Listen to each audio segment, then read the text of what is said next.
So hello and welcome. Happy Friday. Today's Friday, January the 23rd of 2026. This is Backyard Beekeeping Questions and Answers, episode number 341. I'm Frederick Dunn, and This is not the way to be. This right here, this is the way to be. so I want to thank you for being here today. Where else would you be if you're here, and where is here? The northeastern part of the United States, northwestern part of the state of Pennsylvania, in the middle of a heavy weather system. That's right, and I know the first thing on your mind is, what's the temperature outside? Well, I can tell you, 3 degrees Fahrenheit. That's minus 16 degrees Celsius, and it feels like minus 5.6, which is minus 21 Celsius. 85% relative humidity, and we're having wind gusts right now up to 24.8 miles per hour, which is 40 kilometers per hour. And you know what I like to say? I like to point out what the next best day is going to be in the next 7, and there isn't one. It's going to be cold. It's going to be below freezing the entire time.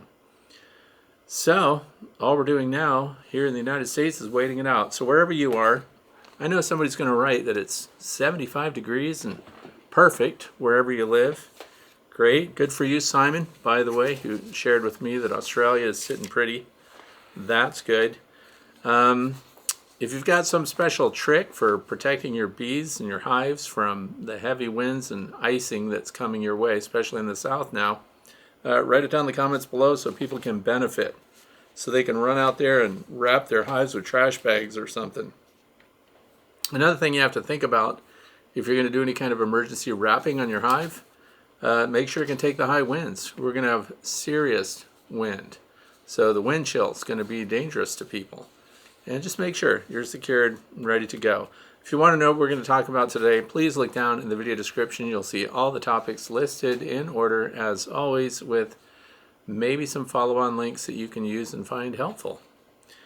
If you want to know how to submit your own question or topic for a future consideration for a future episode, please go to thewaytobee.org, click on the page marked Contact, fill out the form, and there you go. We just might be talking about whatever's on your mind. Speaking of that, if you've got something on your mind right now, you've got a picture you want to show, you've got a question, and you can't wait for the next Q&A, go to the Way to Bee Fellowship on Facebook. Friendly group. I popped in there. There's 9,000 members now, and there are people from all over. The moderators are super friendly, and you can share your pictures and expect some very flat, very truthful feedback. That's what they're there for. So everybody can look at your stuff and point out what you're doing right and what you're doing wrong. And when we're criticizing, we're doing it in a respectful tone to help you move yourself ahead in beekeeping. The other thing is, maybe you're stuck in traffic right now and you can't watch this. You're worried that your phone is going to run down on its battery. So here's what you do. You get off of YouTube and you do a Google search, The Way to Bee podcast, and then you'll find it. iHeartRadio, whatever, it's on all of them. It's even on Audible, by the way, which is on Amazon, 100% free as always. And you can listen, and that way you can pay attention to the road and you won't wipe out, something like that. And I think that's pretty much it. We're going to jump right into it. First question comes from Ron in Philadelphia, New York. I thought it was going to be Pennsylvania. I didn't know there's a Philadelphia, New York. Anyway, if I observe a bee doing a waggle dance on a frame, and then I rotate the frame several times, stopping in different orientations to see if the bee gave accurate directions, what happens? Okay, now that's an interesting way to confuse a bee, but it doesn't work. Here's why. Where do they do the waggle dance? Well, they do waggle dances inside and outside, by the way. You can see bees on swarm clusters doing waggle dances, trying to notify the other bees where they should go, where it found a nice final resting place, a cavity that they can go into. So that's one reason they waggle dance. So that's outside, that's visible. Most of the waggle dancing happens inside the hive, though, where it's dark. So what's their frame of reference? Because they're on the frame, on the cone. Gravity. So the bees that are paying attention to them and they're following them around, the waggle dance is something that a scout or forager does when they return to the hive, and they communicate the physical location of whatever the resource is. The most waggle danced for resource in a hive is always going to be water.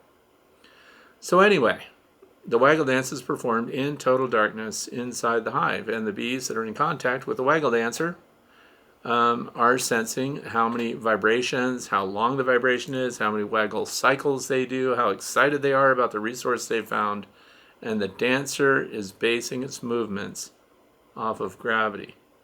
The information that it's passing on is based on the position of the sun at the time that it returned to the hive.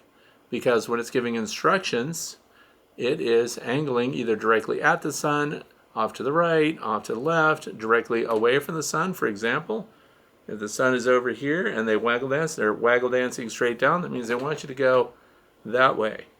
None of this is contingent upon the position of the frame that they're on, or the comb, or the cells themselves. So it's an interesting question, but nope, you can't mess them up just by turning it around, as much fun as that would have been. Question number 2 comes from Michelle, and that is her YouTube channel name. Says, I wonder if a swarm trap would do me any good instead of trying to find someone to sell me a split. So I did not read the entire question here for Michelle, but it also includes lots of questions about pollinators, native wildlife, plants, herbs, flowers that they go to, and the inability to recognize a honeybee when compared to other native bees, for example, and wasps and hornets and things like that. So I do find this valuable when you have a bee club, for example, and you're teaching beginner beekeeping. One of the first things that we need to establish is, what's a bee? Where do you find it, and what's it look like? And that was the gist of the beginning of Michelle's question. So before we're even thinking about getting bees, let's talk about that we should know something about the biology of the bees, and we should definitely know bees when we see them. Something that is a little bit frustrating to beekeepers is when they see someone on social media and they'll say, look at these bees, and they're stinging my kids, and we're going to hit them with raid and all that. Well, they show you yellow jackets or some other wasp. And so we know those aren't bees. Bees and wasps and yellow jackets are completely different. So at the very beginning, we should definitely know what species we're talking about and what they look like. And there are a lot of native bees. Some of them look very similar to a honeybee. So I think it's very important that that's the starting point. The other thing is we want to learn about bees before we even begin to collect them. Because some people, and I've run into them frequently, thankfully, people like to share their stories with me, and they think they just get bees, put them in their yard, and off they go. So it can be that simple. It really can. But that's a bee haver, so you've got them, they're present, but you need to be aware of some management. So being that here we are in a major storm, and we have lots of time on our hands because it's still winter and there's not a lot happening here, at least in the northern part of the country, and even the south is getting smacked right now. Tennessee is going to be hit with ice. So if you're in Tennessee, you better be ready for a blackout because ice will overload your power lines and so on. Anyway, back to the bees. Take a class. Get connected. If you're a veteran and you don't want to hang out with crowds, you don't like people, I don't blame you. Preaching to the choir. They're out there. I've seen the people. They could be avoided. You could join a club, an organization called Hives for Heroes.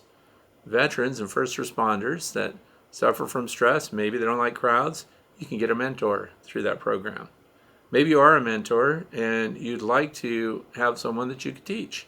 It's a great way to spend some time and get through the boring months where you could educate somebody. And then when the weather breaks, you can go out and start your practical factors. So the theory's done, you get out there, and now we can look at things and teach. So Hives for Heroes. I'm just going to give a shout out to them right off the bat. But now let's go ahead, because I know a lot of people are looking forward to starting off with bees this coming spring. And so there are ways that people obtain bees. Some of them are free. Those are my favorites. You can buy a nucleus colony of bees. You'll hear people saying, get a nuke, get a nuck. I don't know where you come from, where you talk like that. Nuke is short for nucleus. It means it's a complete colony of bees. It has queen, it has brood in all stages, has workers, probably some drones in there, which are the male bees as well. And then it's the quickest way to start up a colony, also happens to be the most expensive. So if you're going to source a nucleus colony of bees, a tiny hive, usually 5 frames.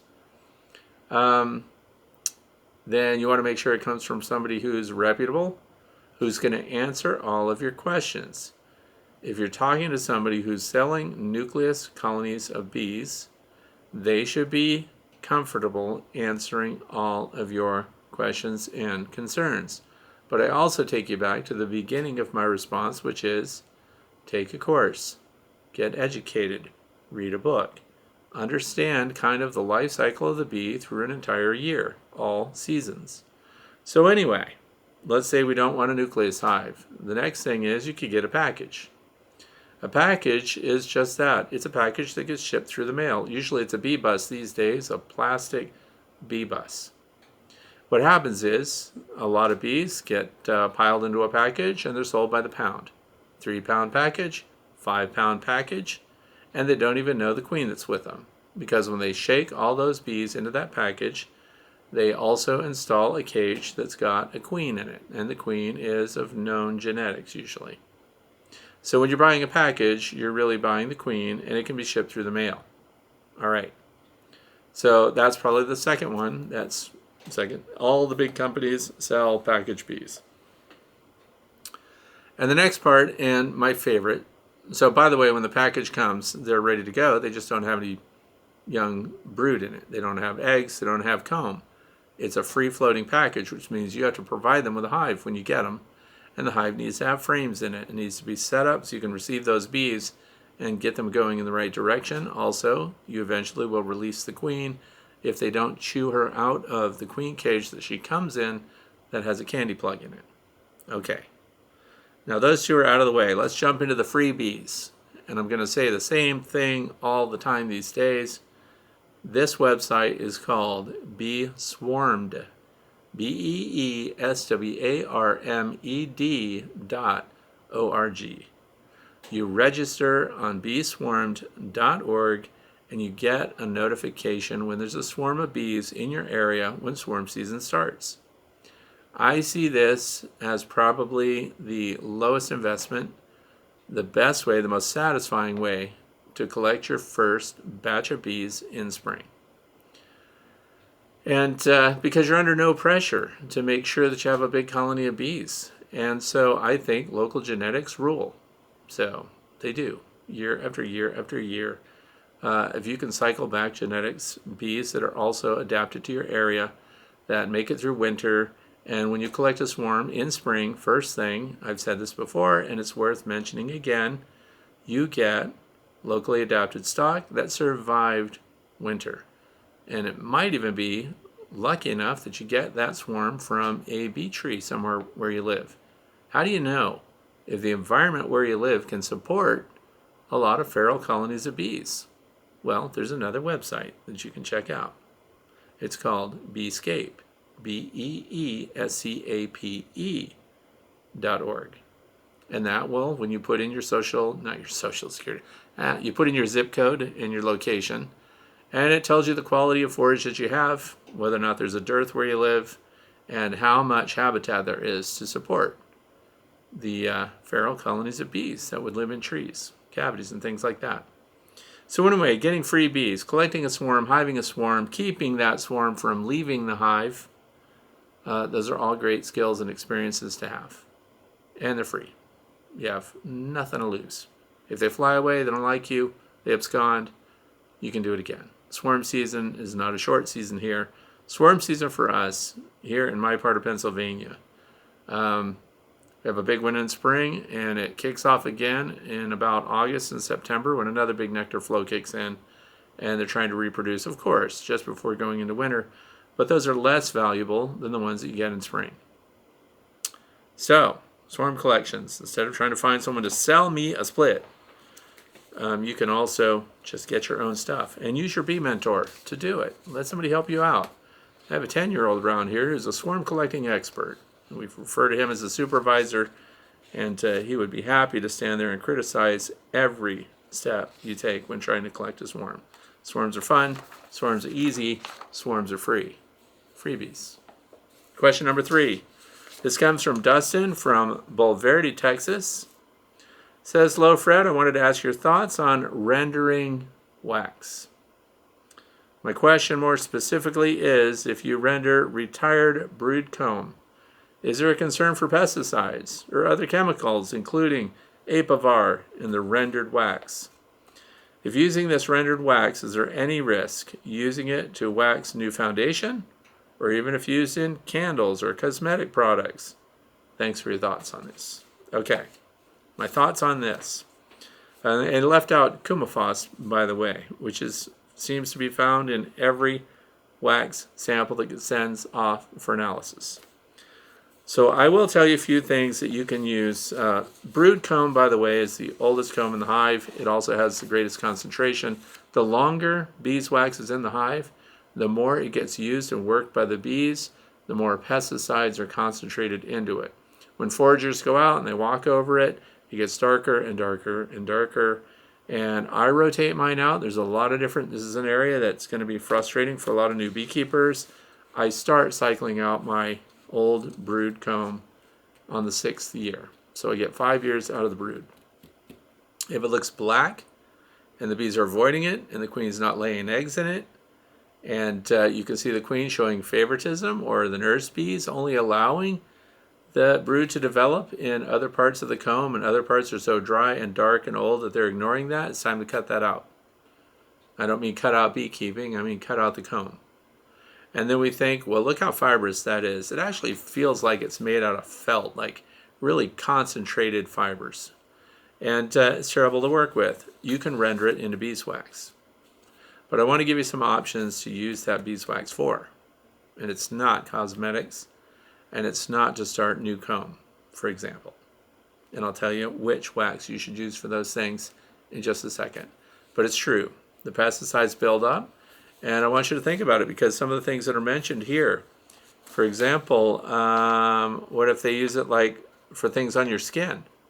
If you're making bee balm and things like that, you don't want that to come from the brood wax at all.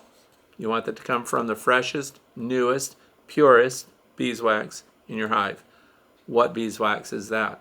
That's right, the cap wax. So when you're processing honey, which, by the way, honey storage in the hive is high and away from the brood. And in a natural colony, that beeswax that has the honey in it is the cleanest because it's above and out of the way of the brood, which again is lower and down near the entrance. So that means the brood is the dirtiest area, and the honeycomb with the honey in it and that fresh cap wax on it is the cleanest and least impregnated with pesticides. So that's the wax that we want to use. If you're going to eat comb, think cut comb too. That is always going to be brand new beeswax. It's going to be the first time it's used. It's also going to be the first time it's capped, and everything is ready to go, gets cut out, and that's for human consumption. You're pretty safe to use that also for bee balm and other things like that. Now, it's hard to convince ourselves to waste the beeswax that might be in the really dark comb. And I know a lot of people like to take it as a challenge just to see how clean they can make it. And we did that here too, because the supervisor was here and he wanted to see what we could render beeswax out of. And you get a lot of what's called slum gum. And that's the fibrous material and stuff that once you heat up your beeswax and you're melting it down, highly recommend you do not go above 160 degrees Fahrenheit, because the hotter you render the wax, the wax doesn't smell so good. It's a little brittle when it does set, and I like to keep it at as low a melting temperature as possible. And once you've got it all liquid, I pour it through 100% cotton cloth. Some people pour it through cheesecloth and things like that. And it comes through pretty darn clean. In fact, it comes through about the color of this Rapid Round right here. So nice yellow. Beeswax, when it's brand new and never been exposed to anything, no propolis, nothing at all, is white, by the way.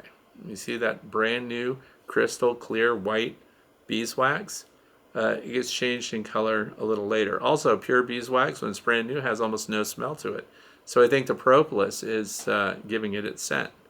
And so there are a lot of things that contribute to that. But let's say we're going to render the garbage beeswax, the garbage comb, the tough stuff that's no fun to work with. And you render it. What could you use that for? Well, you can melt that wax into pieces of cotton and use them as fire starters for your fireplace and things like that, or maybe you're camping, things like that. You could also use it if you're building up your own wood finish. So if you're making shellacs and things like that use beeswax, the wax that you render from your brood comb could be outstanding for that. It would not be good, again, lip balm and things like that. You do take it through osmosis right through the skin. So you want to have the cleanest, purest stuff. Now, when it comes to setting a foundation for the bees, let's say you've power washed a bunch of plastic foundation and you blew away all the beeswax off of it. Bees' propensity to work wax foundation, no matter what company makes it, if it is not waxed, is kind of a challenge. They hesitate. They don't like to build that right away. So you can prime them and get them going by rubbing it. Think of using your beeswax as a crayon. And just rub it on there and leave bits of wax on it. You really don't have to roll it on or melt it or dip it. Bees will use beeswax that they find in little bits and pieces. And that also makes that foundation smell right to them, so that they'll use it. So there you go. Also, while I'm talking about beeswax and the bees drawing it out, let's say you have a 10-frame brood box. And you put 10 frames in there. And somebody else said, no, put 5 frames in there so that the bees will draw it out even farther. And that makes the comb stand out beyond the frame and make it easier for you to cut off and uncap. And that's true. And you can do that. But what I like to say is that the brood box is just for the bees. Everything in that brood box is only ever going to be used by and for the bees. So we leave it at 10. Now, let's say you had a second box and you're going to get honey from that. Then start with 10. And the reason is we want to observe bee space. We want to make sure that they don't make a bunch of wonky comb, that they don't also, if it's with a plastic foundation, that they don't start it adjacent to the foundation and leave a little gap there. Now there's a space between the comb and the foundation. So start with it all pushed together in the center, all 10 frames. As they draw it out, when it's nice and full, then you can gradually shift them apart and make them equidistant from one another so that then they can draw out the cells even further, and that way it greatly reduces the chance that they're going to make that wonky comb. So, for those that want that. But if you're trying to harvest beeswax for candles, because remember, when candles burn, sure, some of the chemicals burn off at the wick when the candle's burning, but it also gets atomized into the space. And if you've got a heavy pesticide load in your candles, it is, in theory, going out into the air also. And depending on how often you burn beeswax candles, you could really be accumulating a dose of pesticide from the air. So why not just fail safe and make all your candles out of honeycomb wax? That's going to be the best. So, fire starters, furniture polish, yes, you can use that for anything. Bee balm and all that stuff, you want it to be as pure as possible. And for the bees themselves, it doesn't really matter that much because they're going to draw out all the comb anyway. So it's just a foundation. It's just getting them started. It does not compose the entire cell. So I hope that helped. That was a good question, by the way. Kind of interesting. Question number 4 comes from Peter in Morrisville, Vermont. It says, which, by the way, this is my Vermont flannel shirt, by the way. Best flannel ever. Okay, moving on. Just heard a Vermont Public Radio article on the difficulty of cleansing flights for the northern honeybee during these bouts of frigid Arctic low temps. How do they manage? So, I actually, when we've had extended cold periods and extended snow, which we have frequently here in the snow belt in the state of Pennsylvania, the bees actually come out much better than when they have these odd warm-ups and then the bees are flying, which happened a couple of weeks ago, by the way.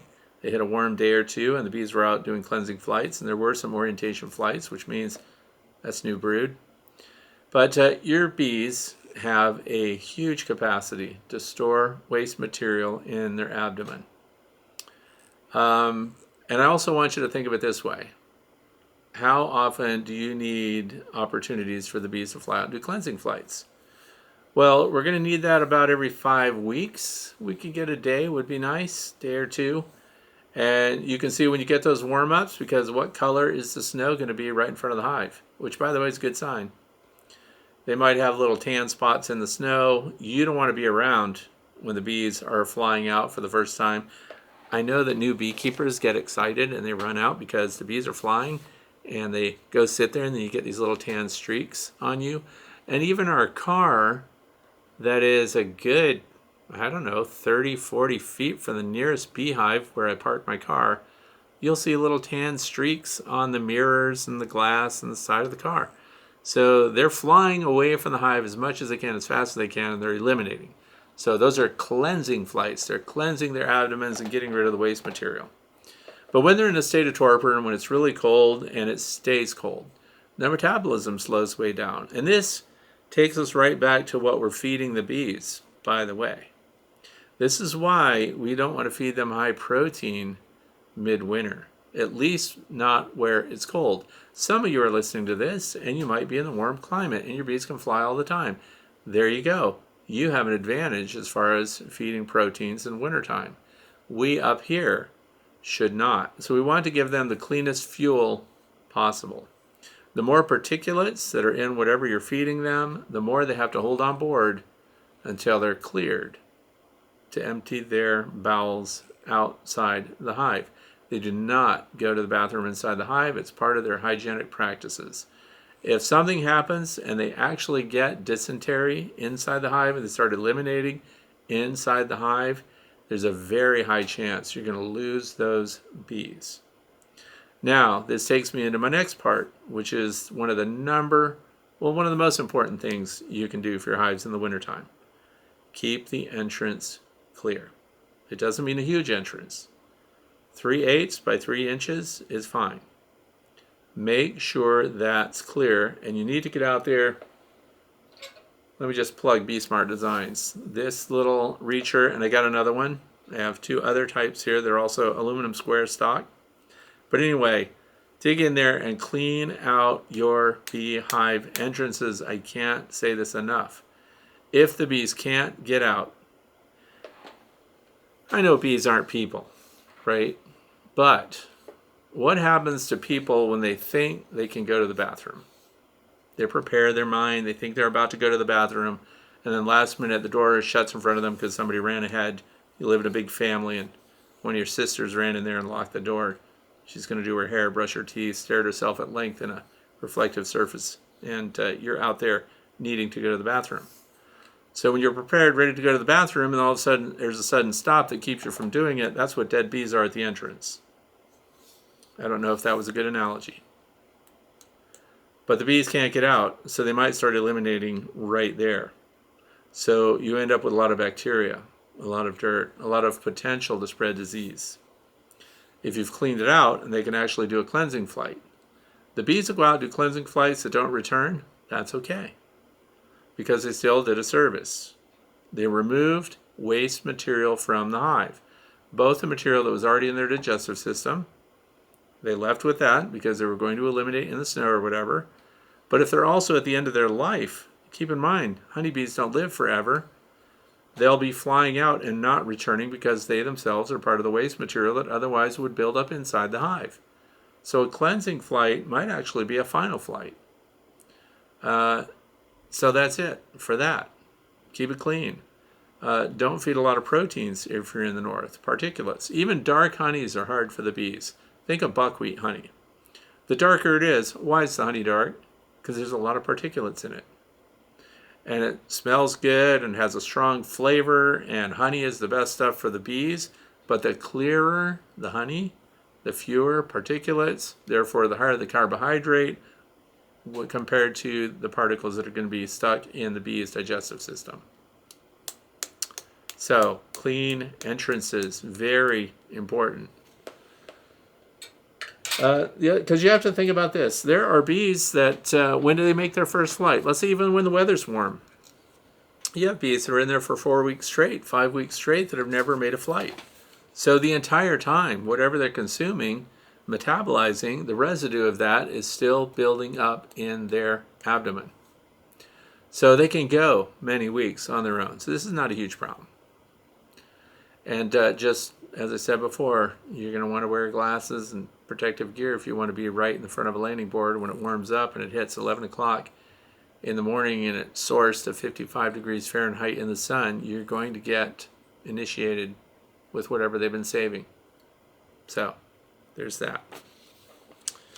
And the queen bee, this comes up too while we're talking about bathroom breaks. The queen honeybee, how often does she fly out and do cleansing flights? She doesn't. The retinue that takes care of the honeybee, which are young nurse bees, they take away all of her waste material, which basically it looks like honeydew. It's clear. So remember that the queen is not eating proteins directly. She's being fed.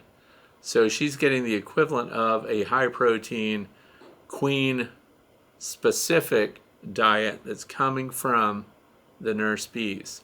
So there aren't a lot of particulates going into the queen. So they clean up after her and she never goes to the bathroom. So there's that. Question number 5 comes from Brian.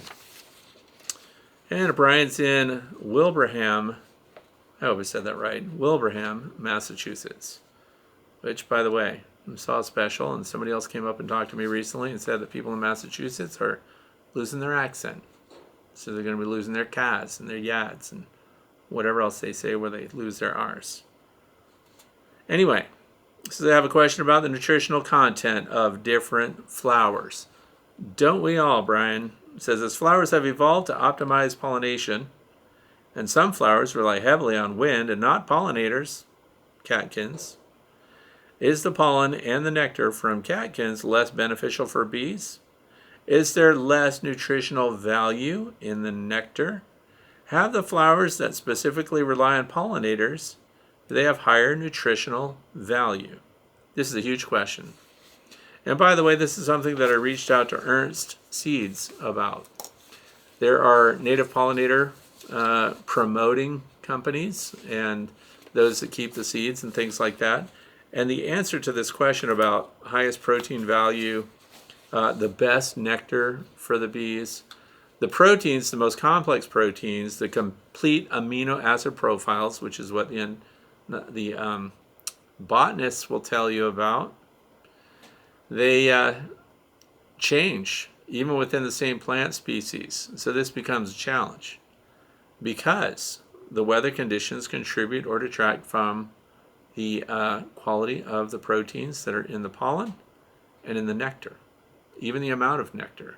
So the consistency of nectar can change. So we value nectar. First of all, what's valuable to the honeybee about nectar? Well, it's a carbohydrate. And they need to at least get enough of a carbohydrate from the plant that they go to for nectar to justify the trip. Farther they go, the higher quality that protein and nectar, which is the carbohydrate, the higher value it needs to have for them. So the same plant can provide nectar at higher and lower doses of sucrose depending on the time of day, depending on how much rainfall there's been. This is why, one reason that we speculate why honeybees don't forage until later. Why would a honeybee forage first thing in the morning, here where I live, when there's a bunch of dew all over the flowers? It waters down the nectar and it messes with the protein and their ability to collect it, which is the pollen. Also, some flowers stay closed up to protect their pollen anthers until the sun is high and until the rain has stopped. So they'll even close up during heavy rainfall, for example. So, and the question is relevant, I know, to plants that produce pollen, but are wind pollinated, for example. There are a lot of plants out there that don't need honeybees to pollinate. They don't need pollinators in general, not just the honeybee. But having the honeybees around, pollinating those flowers, still produces a better fruit. So, and that could be like, think of coffee beans, for example. I'm told that coffee plants don't need honeybees, yet when there are honeybees present, you get bigger coffee beans. So therefore, there's a benefit, both to the plant and the bee that gets resources from that. Now, when it comes to pollen value to the bees, and I'm going to give you website resources here in a second, but I'm just spitballing, talking about the different things that bees do and what they get from it. Bees do go to plants that don't even have nectar sometimes. So therefore, we must guess that the pollen coming from that plant must be really good. So like when they go to ragweed, for example, they don't get any nectar from that plant. So it must be all protein all the time. It must be really good. Or, think about it this way, it may be the only source of protein at the time. Or there may be dwindling resources for the bees to forage. So, for example, the dandelion in spring, every time, and I'm pretty sure I'm the first person to ever post a picture of a dandelion being visited by a honeybee with big old pollen packs on the corbicula of the honeybee, and of course getting nectar, somebody will say, that is an incomplete amino profile. So why would you promote dandelions? Well, because it's better than what else is out there right now, which is almost nothing. So the bees benefit. Now, is it a complete meal? Probably not. I don't know if it's equated to us eating pizza all the time. I don't know. But it's something, and the bees will lower their standards based on it's here, it's available, and it's enough to sustain us. If that's all they ate, it wouldn't be enough to keep the colony healthy, but in a pinch, almost anything will do. Now, we want a resource that rates pollen because, for example, sunflowers, and then you have to get into which specific sunflower. There's lots of sunflowers. So when bees visit sunflowers, we learn from Dr. Marla Spivak that some of that can actually break down or protect your bees from things like American foul brood. Well, that's really interesting. So as soon as we hear that as beekeepers, I want to plant a bunch of those sunflowers. And then you order a bunch of sunflowers, and you find out it came from a place that produces sunflowers for cutting flowers. You know what that means? No pollen. So now we have to know more about the plant. We have to know more about who's selling the plant. We want to get plants that aren't treated with neonicotinoids. We want to get plants that produce pollen because we don't care if it sheds a bunch of pollen on our kitchen tablecloth, because that's not what they're there for. They're there for the bees. So if only there were a resource. All right. There's a government resource, which I know some of you are like, government resource? No way, I'm not going to that. But anyway, it's called HoneyBeeNet, and it's run by NASA, of all places. Let me give you the website name. The link will be down in the video description also, if you can't figure it out. HoneyBeeNet, HoneyBeeNet dot gsfc dot nasa dot gov. And you go there. And you know what they say right off the bat? This site receives such low traffic that they've stopped updating it.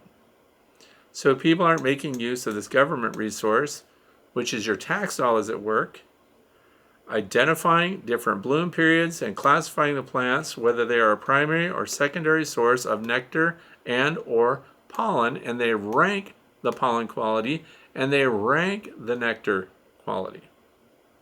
That is a government resource that we are not using. They even have a honeybee forage map. It's divided into 14 ecological regions. I think you should go to that and let these people know that we want Timmy or whoever's assigned to update it, if they get enough attention, that he has to get out there and update the data for us. We want to know. Now let's say you don't want to do that for whatever reason. There is, and I mention them all the time, the Xerces Society. How's that spelled? Xerces. Xerces Society for Invertebrate Conservation. So anyway, when you go there, pollinator-friendly native plant lists. People are not happy sometimes when I show the plants that I plant or the plants that I celebrate. And they're probably not happy with what I'm growing right now because I don't think it's native. There's pushback. There are people that want you only to do native plants. Well, the Xerces Society is one of those that promotes that. there's a book called The Top 100 Pollinator Plants, but you don't have to buy the book. Just go to the website for free and check their resources, pollinator conservation programs, pollinator-friendly native plant lists, and then they actually break it down on their website, the protein quality of those pollens, and also the nectar value of the plants. How much nectar do they produce? And you know what? I have a lot of questions about nectar, just as a sidebar here. I like milkweeds, and I know that my honeybees get a lot of nectar off of milkweeds because they can't even use the pollen that comes from the milkweed. But the milkweed definitely depends on honeybees. Honeybees are the number one most effective pollinator of the milkweed plant.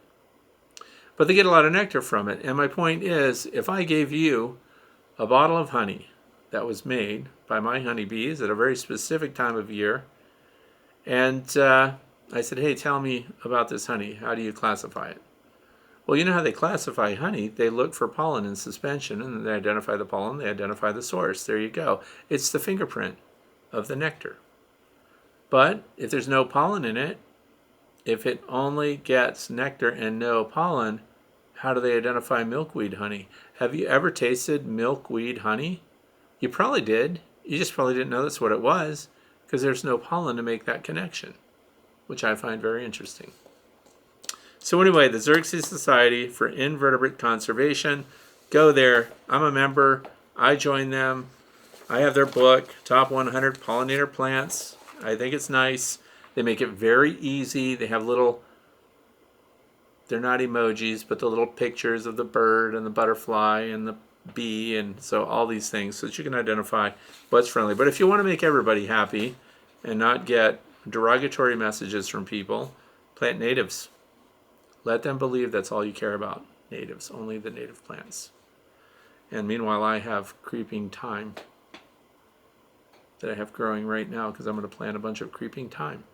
So those are the sources. So for Brian, that's the best. And I know that there is a distinction that Brian's trying to make, that plants that don't need pollinators, but yet, you know, what's the benefit?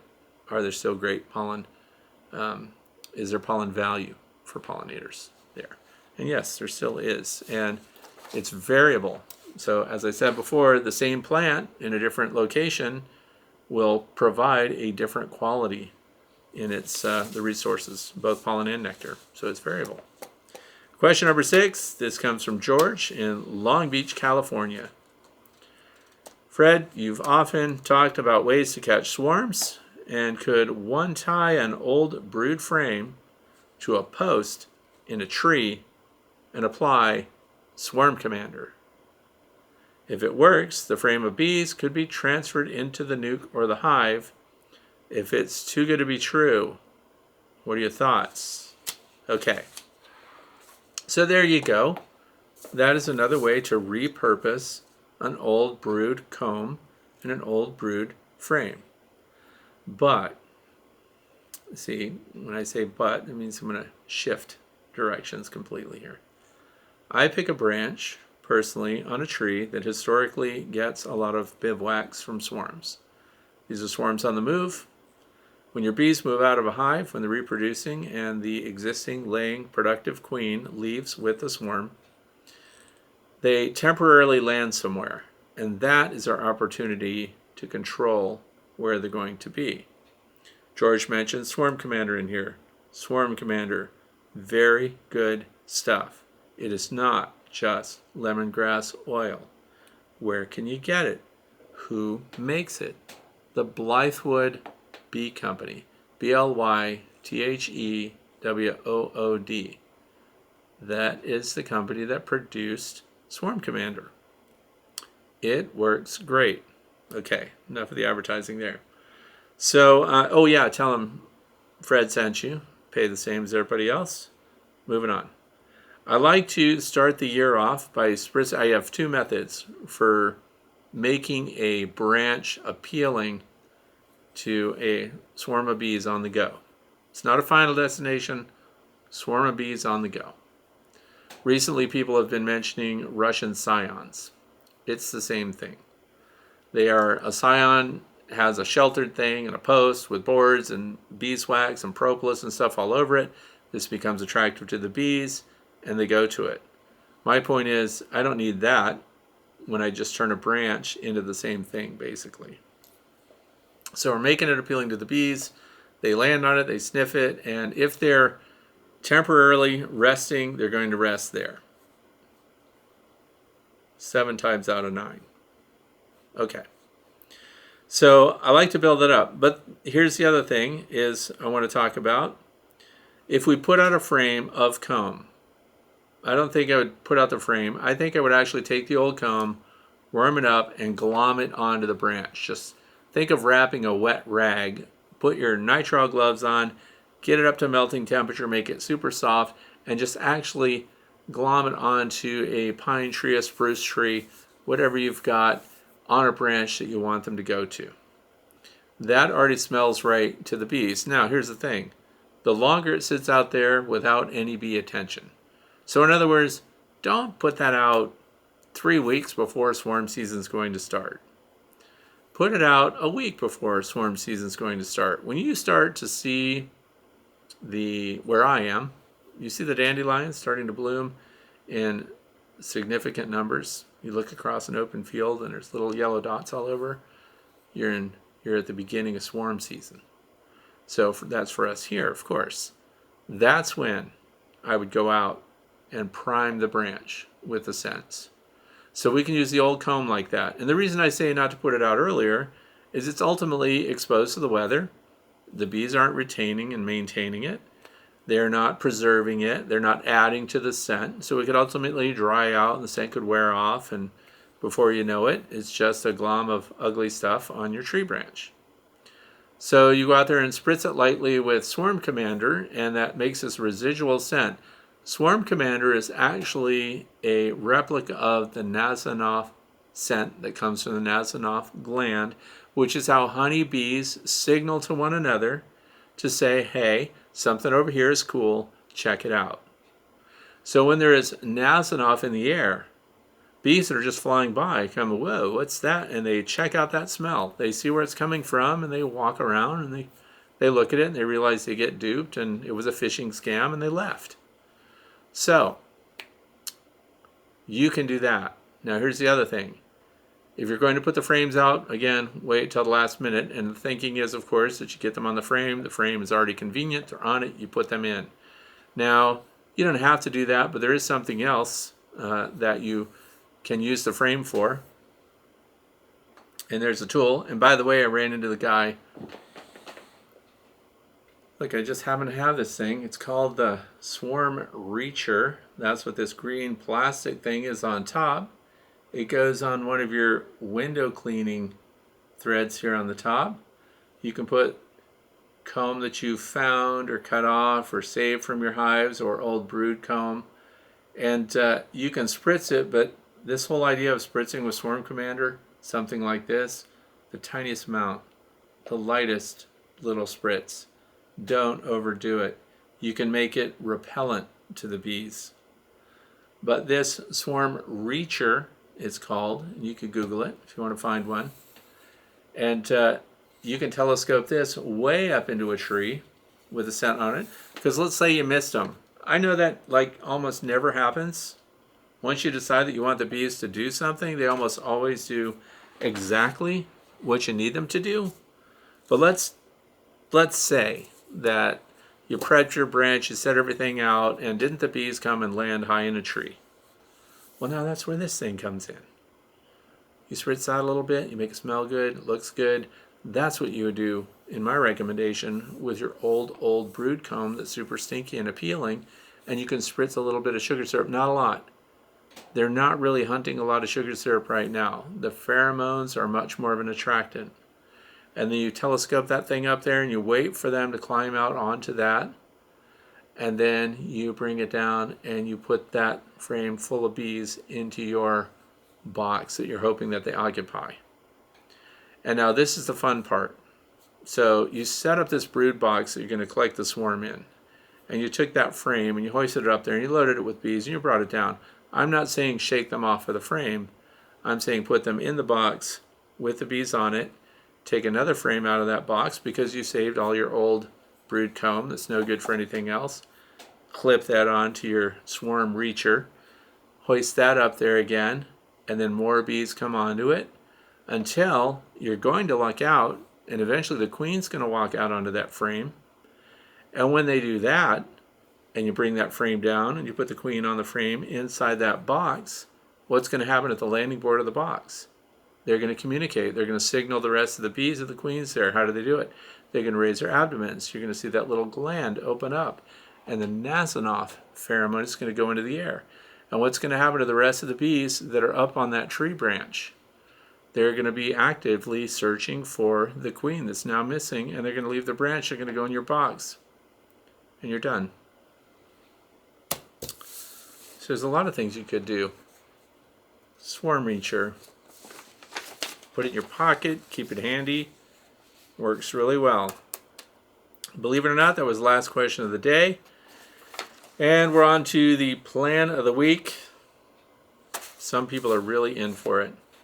Sleet, ice, snow, everything else, it's going to be bad. I wish I could tell you there's be a warm day. Our warmest day here is going to be in the 20s. That's for the whole week ahead. We're going down to the single digits today, and minus when it comes to the wind chill factor. So another thing someone asked was, well, with the wind chill being, minus 15 and minus 20, how will the bees take it?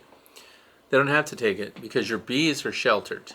Your bees are inside a hive that you have cared for so well that there are no gaps. There are no places for a draft. For wind chill to act on living things, and that's what it's for. That's what the estimate is for.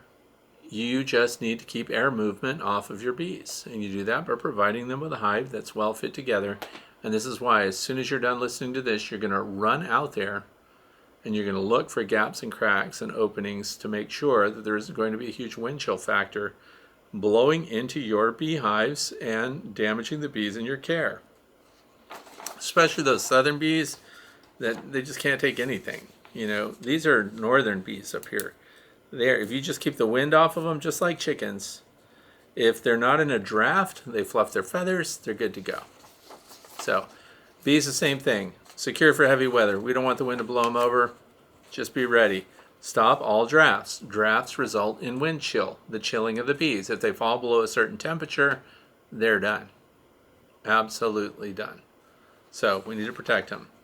Now let's say, just for peace of mind, you have to wrap this hive. You just can't take it anymore. You just have to put something on there. Well, it's too late for you to get online and order something like the Hive Hugger. It's too late. The storm is here. It's coming. And this is something that I always think is kind of funny because I talk to delivery people. The weather's so bad that school's canceled. And if you're in a snowbelt area and school gets canceled, that means you have significant road problems, road conditions. It's bad out there. And so people order same-day delivery on supplies and expect that to show up. What are you doing? So anyway, you can't buy stuff in. This is why you have to pre-stage all your stuff. Your deliveries may not get here. So you can wrap the hive. You can even wrap it in cardboard. Cardboard ultimately in rain, of course, gets defeated, gets wet, gets ruined. But if we're talking about just Arctic temperatures and a blast, you need temporary protection. Bungee cords, put that on there. Paracord, very important stuff. Paracord, you can just get big spools of that stuff and wrap it. You can put house wrap on there if you've got it. If you've got rolls of double bubble and you've got one colony that's particularly vulnerable, wrap it with double bubble. Just go ahead. And you don't have to waste it. Why cut it to length? Just wrap the hive, wrap it up, and then you can take it off later and you still get double bubble that you can later cut up and use for other things. Do not break propolis seals on your hives unless you absolutely have to. The weather conditions are not going to permit you right now to open a hive and check on or replenish fondant, dry sugar, sugar bricks, whatever you've got on there as an emergency resource. These temperatures, they're going to be tightly clustered, and very few bees inside the hive will be accessing those resources anyway. They're only going to eat the resources they're directly over. So don't break the seals unless you absolutely have to. And if something happens to one of your hives, and even though it's windy and cold and snow is blowing, You think you're going to run out there with no personal protective equipment and put that hive back together? You'll be amazed that they can fly in that stuff and sting you while you are trying to help them out. Well, the only reason they're in trouble in the first place is because you did not secure the beehive. So wear protective clothing, at least a veil, if you're going to run out there to fix them. When you go shopping for anything, if you're getting fondant or whatever, I found out there are companies that are giving discounts, and I think that is great. If you ask for the Frederick Dunn discount, they might give you one. If they don't have one, they might say, "What's that?" And that's your chance. Come up with a number. I mean, don't make it silly, but ask for 10 or 15% or something. See if they give it to you, because people are writing saying, "Hey, I got that discount." Company I'd never heard of. So good for you if that works. The other thing is, often people are asking, where am I going to be to talk about bees? Where am I giving a presentation? So I added a page. Where is the page? It's on my website, thewaytobee.org. There's a page now that has all of my presentation schedule on it. So if you want to know if there's a chance I'm going to be in your neck of the woods, or if you have already scheduled me and you don't find it on there, send me a note and let me know that, hey, remember you're talking here and I don't see it on your page. I'll put the link there. So I will share that. That way it's always there and people can find out what's going on. And last but not least, you have to take care of yourselves, I hope. If you live places like where we are, we need to keep an eye on old people. You know, I mean, I don't know a lot of old people, being a spring chicken myself, but I heard they're out there and you should check on them and see if things are okay, particularly when, guess what happens? It's going to happen in the middle of the night, 2 a.m., wind's going to be 50, 60 miles an hour, and everything's going to go dark. And you're going to hear those backup battery systems beeping. That means your power's down. If you've got central heat and things like that, your house is about to get very cold. And when electricity goes down, you need to have a plan in place. So maybe you've got a fireplace, maybe you've got a wood stove, maybe you've got a propane heater in your house. Those are all great things to have, and this is the time to test them out. Make sure they're working. Preload your fireplace. Put the kindling there and everything else. So all you have to do is go out and light the kindling. I have not used my wood stove for 2 years, but it's loaded and ready to go in the event that our heat goes out. Have candles ready to go. Charge up your phones. If you've got a router, it's going down too when the power goes out. You could find out that you're cut off from all the important updates you need. I mean, you could be sitting down with popcorn ready to watch, or you want to tell everybody the power just went out. Look at us sitting, and you do that thing where you take a picture of popcorn on your lap with your feet, you know, that you have your fresh, I don't know, your slippers on or something, and you just, social media just has to see it. You'll find out if your stuff is down, you can't update social media. So be ready for outages. That's all for today. And if you have a question, don't forget, go to thewaytobee.org, click on the page marked contact, fill out the information, and tell me what's on your mind, and it might work out for next week. I wish you all the best this week, and I hope that you get through the freeze in fine shape right along with your honeybees. I'm Frederick Dunn, and this has been The Way to Bee.